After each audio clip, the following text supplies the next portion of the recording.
नमस्कार दोस्तों, हम पढ़ रहे हैं उपसहसंयोजन यौगिक, जिसमें अभी तक हमने पढ़ा त्रिविम समवायवता।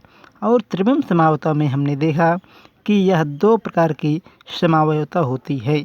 पहला ज्यामितीय समवायवता, जिसका अध्ययन हमने विस्तार से किया। आज हम करेंगे प्रकाशिक समवायवता का अध्ययन। उसके पहले कुछ महत्वपूर्ण प्रश्न जो यूपी बोर्ड परीक्षा में आए हुए हैं उनका हम जिक्र कर लेते हैं। तो पहला है आपका उपसहसंयोजन बहुफलक। क्या है? उपसहसंयोजन बहुफलक। देखिए, केंद्रीय धातु आयन से सीधे जुड़े लिगेंड परमाणुओं की द्विस्थान या द्विक स्थान व्यवस्था को क्या कहते हैं? हम उपसहसंयोजन बहुफलक कहते हैं। पुनः ध्यान दें, केंद्रीय परमाणु आयन से सीधे जुड़े लिगेंड परमाणुओं की द्विक स्थान व्यवस्था को हम उपसहसंयोजन बहुफलक कहते हैं।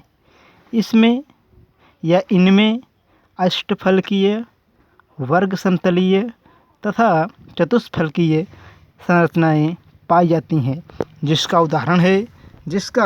उदाहरण है आपके सामने CO। क्या है? CO NH3 कितनी बार? 6 बार। तो CONH3 6 मतलब 6 बार। उसके बाद देखिए, ये कैसा है आपका? ये है अष्टफलकीय। कैसा है? अष्टफलकीय।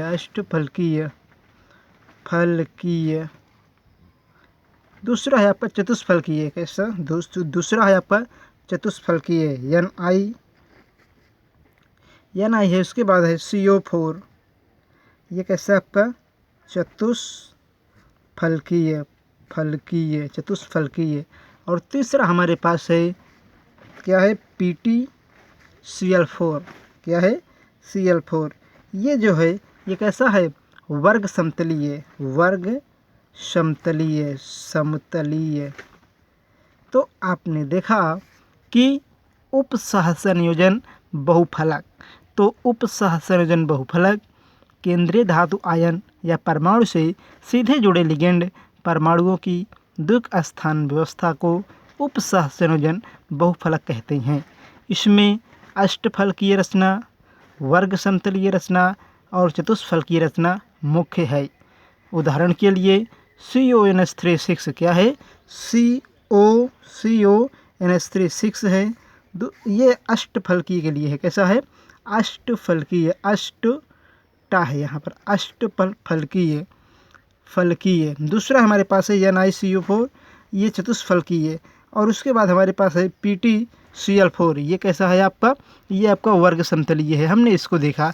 उसके बाद हम देखेंगे अगली हेडिंग जो हमारे यहाँ प्रश्न बनकर आया हुआ है, होमोलेप्टिक। क्या है?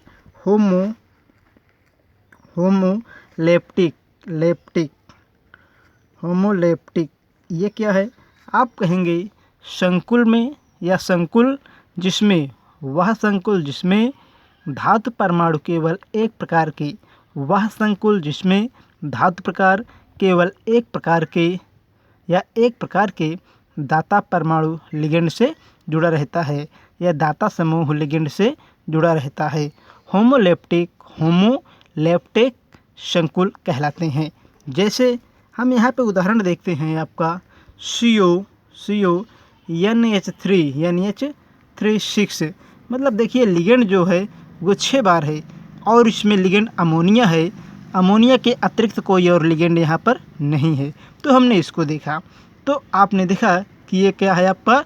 होमोलेप्टिक। दूसरा है हेट्रोलेक्टिव।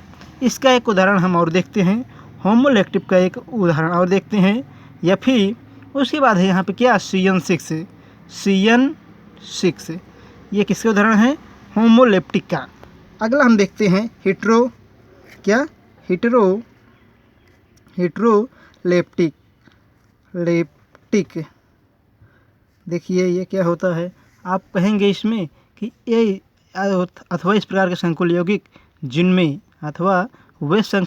जिनमें धातु परमाणु के साथ एक से अधिक प्रकार के लिगेंड अथवा दाता परमाणु जुड़े हों। होमोलेप्टिक ऐसे संकुल यौगिक होते हैं जिनमें संकुल या जिनमें धातु परमाणु एक या एक से अधिक प्रकार के दाता समूह से जुड़ा रहता है, उसे हम हेटेरोलेप्टिक संकुल यौगिक कहते हैं। जैसे उदाहरण के लिए हो गया आपका CO, क्या CO, उसके बाद है NH3Cl2, NH3 4 टाइम और Cl2, ये हो गया आपका। इसके अतिरिक्त और भी उदाहरण है, जैसे PT मतलब प्लेटिनम, यहाँ पे होगा CH3 NH3 और उसके बाद है यहाँ पे कितनी बार NH3, 5 बार है 5 और Cl। तो हमने ये देखा क्या है हमारे पास यौगिक CO NH3 4 टाइम्स Cl2। फिर हमारे पास दूसरे यौगिक है PT NH3 5 टाइम्स Cl। तो हमने इसको देखा।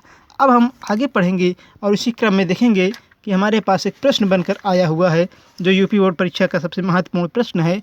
वह प्रश्न है कि साक्ष्य द्वारा यह सिद्ध कीजिए, साक्ष्य द्वारा यह सिद्ध कीजिए कि एक यौगिक दिया गया है, क्या ये आयनीकरण समावयवी है। तो देखिए आपके पास जो यौगिक दिया गया है उसे आप सिद्ध करिए कि क्या वह यौगिक जो आपको दिया गया है वह कैसा है, आयनीकरण समावयवी है। यौगिक आपके पास है CO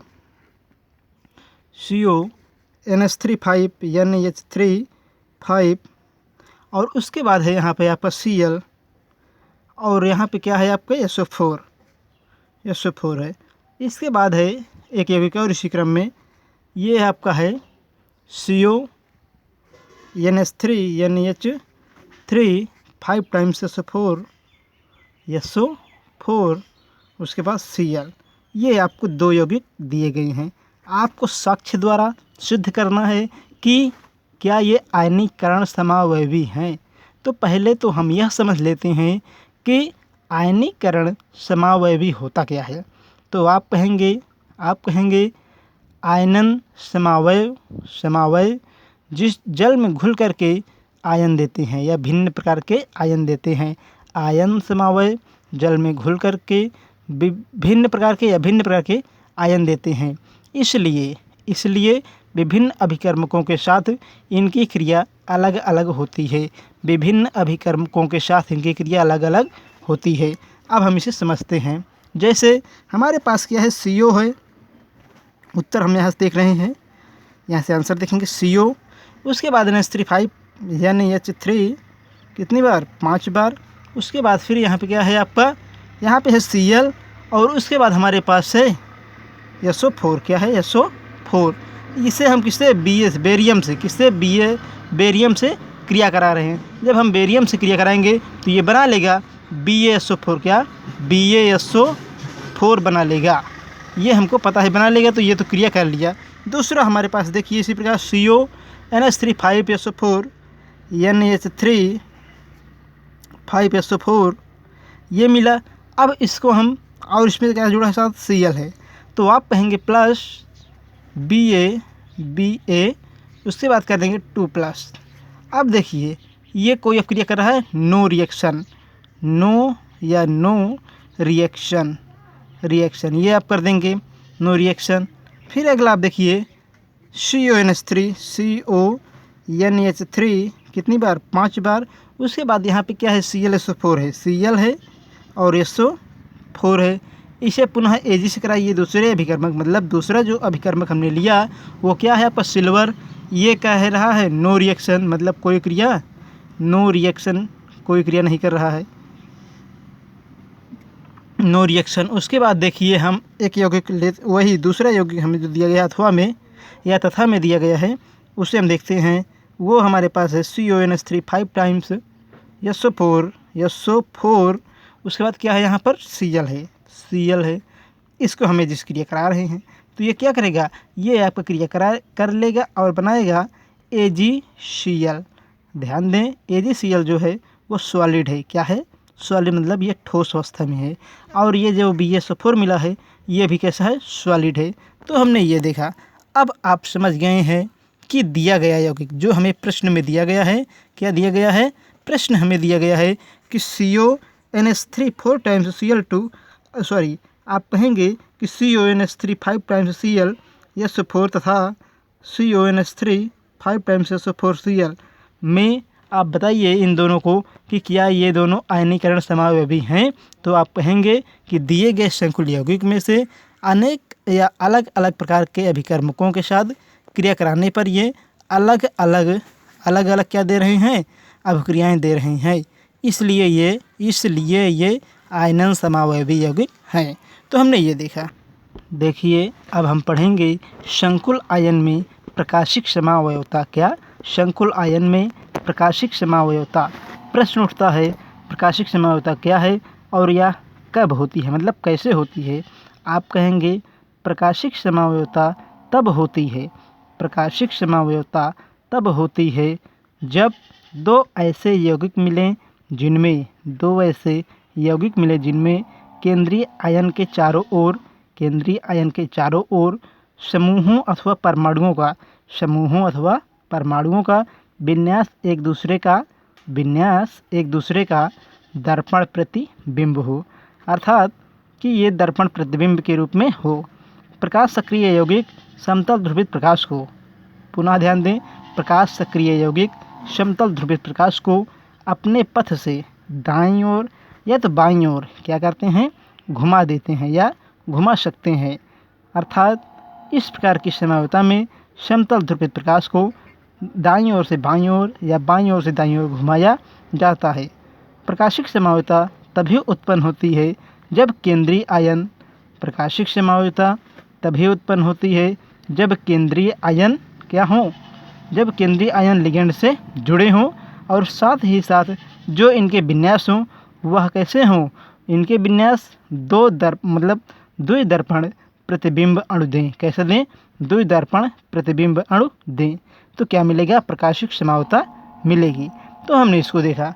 अब देखिए इसको हम समझते कैसे हैं। यहाँ पर हमारे पास एक उदाहरण है। उदाहरण हमारे पास है पीटी, उसके बाद है हमारे पास यहाँ पे क्या, NO2, और उसके बाद है NH3, फिर हमारे पास है क्या, PY मतलब पिरिडीन, ये क्या है पिरिडीन, और यहाँ पे है क्लोरीन, यहाँ पर है आपके पास ब्रोमीन, और यहाँ पर है आयोडीन। ये हमारे पास एग्जाम्पल है, उदाहरण है। अब ये एक प्रकार का क्या है, कोऑर्डिनेशन कंपाउंड या संकुल यौगिक। देखिए इसमें समावयवता कैसे मिलती है। आप कहेंगे कि ये क्या है, ये है आपका प्लेटिनम PT है। उसके बाद देखिए यहाँ पर आप कर देंगे I, यहाँ पर कर देंगे Br, उसके बाद आप कर देंगे NO2, और यहाँ पे क्या करेंगे NH3। अब देखिए यहाँ पे आप लिखेंगे Cl और यहाँ पे कर देंगे PY मतलब पिरिडीन। ये आपका एक यौगिक बन गया, समावयवी यौगिक। इसी का उल्टा आप करेंगे तो क्या हो जाएगा, यहाँ पर देखिए यहाँ पर हो जाएगा कि आप इस बार घुमा दिए तो यहाँ पे हो जाएगा O2N और यहाँ पे हो जाएगा H3N। ये क्या है, दर्पण प्रतिबिंब है। यही क्या है, दर्पण प्रतिबिंब है। यहाँ पे ब्रोमीन रहेगा पहले से की तरह, PY रहेगा पिरिडीन, और यहाँ पे क्या है क्लोरीन रहेगा, और यहाँ पर आयोडीन रहेगा। तो ये क्या है, यही आपका एक कैसा समावयवी है, यही आपका इस प्रकार का समावयवी है कि जिसमें क्या है, प्रकाशिक समावयवता मिल रही है। हमने इसको देखा। इसको हम दूसरे उदाहरण से भी समझ सकते हैं। हमारे पास जो दूसरा उदाहरण है वह है क्रोमियम, फिर है आपका C2O4, ये है आपका। अब देखिए ये कितनी बार है यहाँ पर, ये है आपका 3 बार। तो आपने इसको कर दिया। अब हमने ये समझ लिया कि ये क्या है, आपका एक संकुल यौगिक है। आइए हम इसे समझते हैं। यहाँ कर देंगे क्रोमियम, उसके बाद कर देंगे आप यहाँ पर इस प्रकार बना लेंगे, क्योंकि यहाँ पर क्या जुड़ेगा C2O4 और C2O4 ये आपके ऐड होंगे। अब उसी प्रकार यहाँ पर भी ऐड होगा, इस तरफ और इस तरफ। फिर क्या होगा, ये इस क्रम में ऐसी रचना बना लेगा। आपको दर्पण प्रतिबिंब दिखाना है, इसलिए यहाँ पर क्या जोड़ देंगे, C2O4, इसको आप जोड़ देंगे।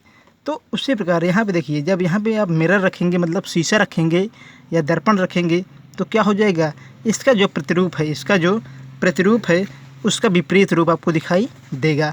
जैसे यहाँ पे देखिए क्रोमियम, और उसके बाद देखिए यहाँ पर आप कर देंगे C2O4, उसके बाद कर देंगे C2O4, उसके बाद यहाँ पे आप देखिए इतना करेंगे। उसके बाद यहाँ पर आप इसको मिलाएंगे ऐसे इस लाइन को। उसके बाद आप देखिए ऐसे लिखेंगे और यहाँ पे क्या कर देंगे C2O4। ये क्या दे रहे हैं, मिरर दे रहे हैं। क्या दे रहे हैं, मिरर मतलब इमेज दे रहे हैं, मिरर इमेज दे रहे हैं। तो आपने इसको भी देख लिया।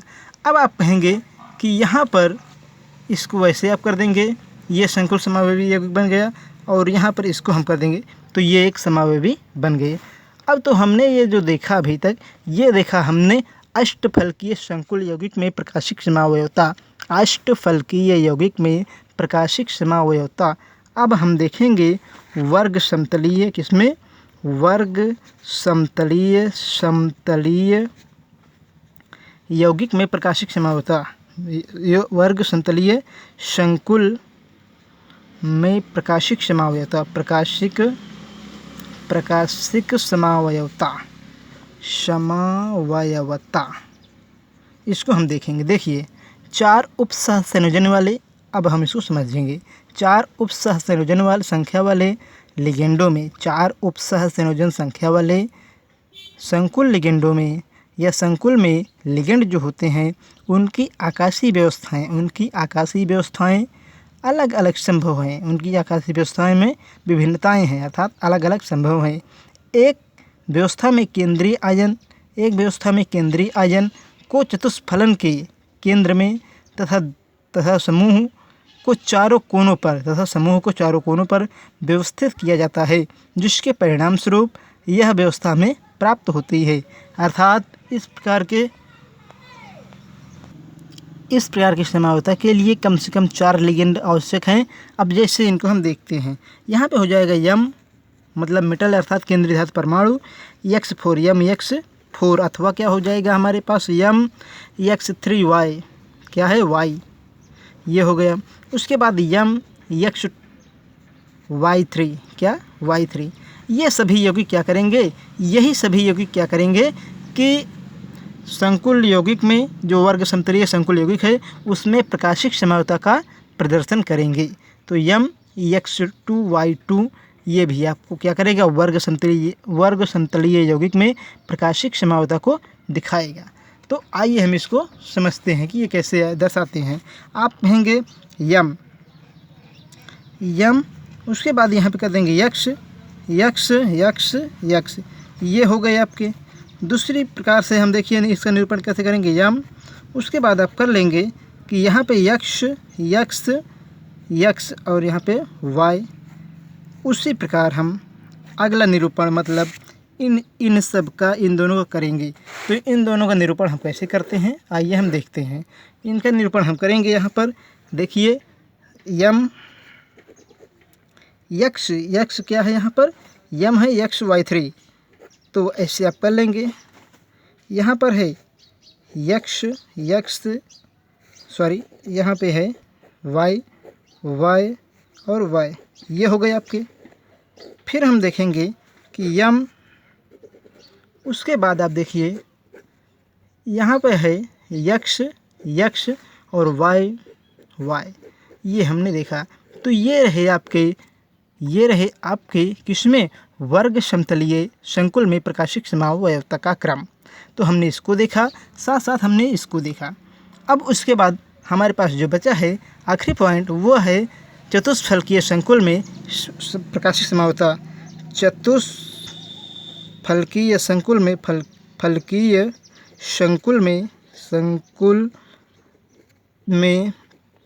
प्रकाशिक समावयवता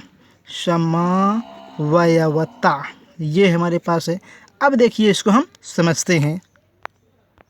देखिए चतुष्फलकीय संकुल यौगिक में जो प्रकाशिक समावयवता मिलती है वह प्रायः 4 उपसहसंयोजन संख्या वाले यौगिकों में लिगेंडों की चतुष्फलकीय व्यवस्था अपेक्षाकृत कम होती है या कम मिलती है।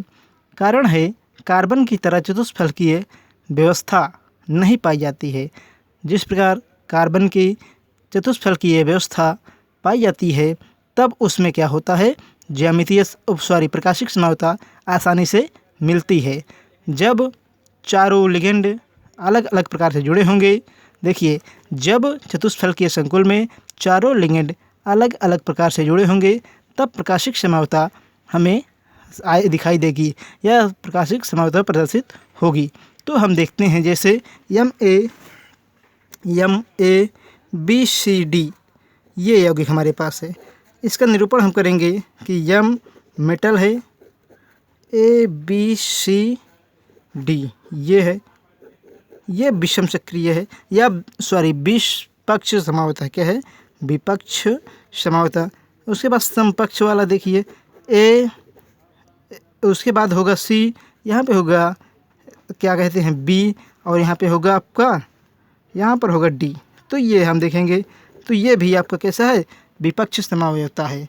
यदि हम बात करते हैं समपक्ष समावता की, तो समपक्ष समावता क्या होगा आपका, यहाँ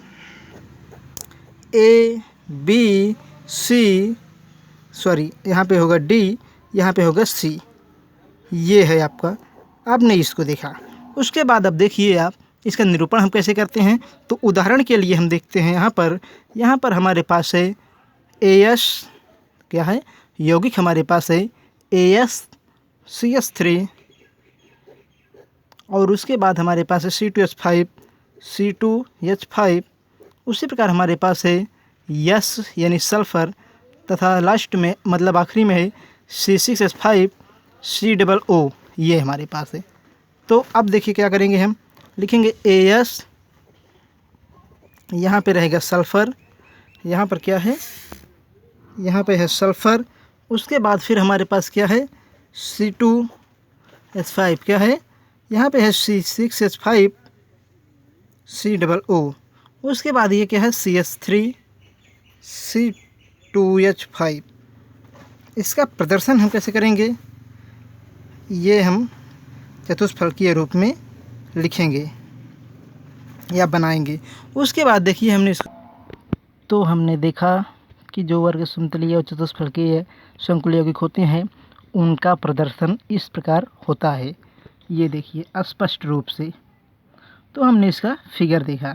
उसके बाद अब हम देखेंगे अगले भाग में कि संकुल आयन में जो उसका नामकरण है, साथ ही साथ हम यह देखेंगे कि संकुल आयन का नामकरण कैसे करते हैं, IUPAC नामकरण कैसे रखते हैं, और संकुल आयन का जो बचा हुआ भाग है नामकरण करने की प्रक्रिया को समझेंगे। और बचा भाग जो हमारे पास है क्रिस्टल फील्ड थ्योरी या CFT, उसे हम विस्तार से समझेंगे। तो आज जो हमने पढ़ा उसे पढ़ते रहिए। आज के दिन हमने पढ़ा कि संकुल यौगिक में जो समावता है उसे हमने समझा। कौन समावता, प्रकाशिक समावता। पढ़ते रहिए, जो ना समझ में आए उसे आप कमेंट बॉक्स में लिखें। जो भी आपको समस्या हो उसे भी आप कमेंट बॉक्स में लिखें। तो पढ़ते रहिए। ऑल द बेस्ट, धन्यवाद।